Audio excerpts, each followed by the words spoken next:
पवन सिंह ज्योति सिंह का मामला इतना दूर तक पहुंच गया यार, क्या बताएं।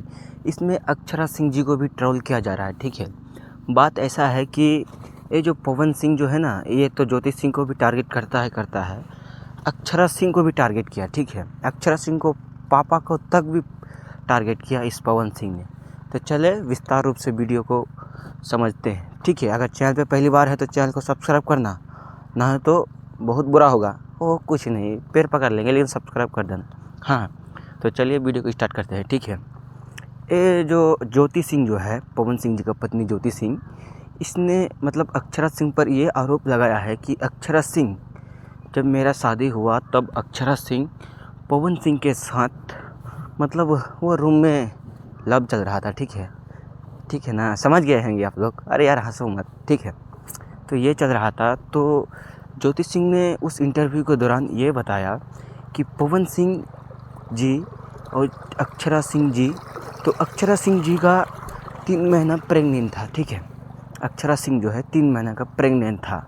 ये ज्योति सिंह ने खुद बताया है सोशल मीडिया में। ठीक है, तो यहाँ तक तो पहुँच गया। ठीक है, तो फिर वहीं पे अक्षरा सिंह को पापा के पास कोई और इंटरव्यू लेने जाता है कि आपका बेटी 3 महीना का प्रेग्नेंट था।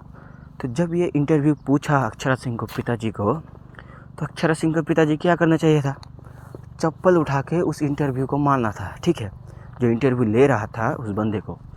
तो यहाँ पे अपना बेटी का इतना घिनौना हरकत सुनकर भी वो मतलब पवन सिंह पर आरोप लगा रहा था। ठीक है, इसी बीच फिर पवन सिंह और ज्योति सिंह कल की परसों तलाक के लिए पेश किया गया था। ठीक है, तो पता नहीं क्या बातचीत हुआ। तो उसी रात फिर पवन सिंह किसी मतलब इवेंट में, बर्थडे पार्टी में गया था किसी और का।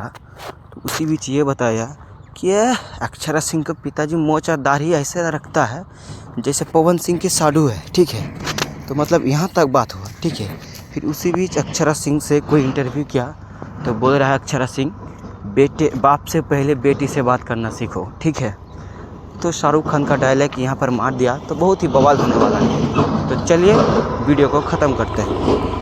चैनल पे पहली बार है तो प्लीज़ सब्सक्राइब करना ना भूलें, वरना आपका पैर पकड़ लूँगा। ठीक है, बाय।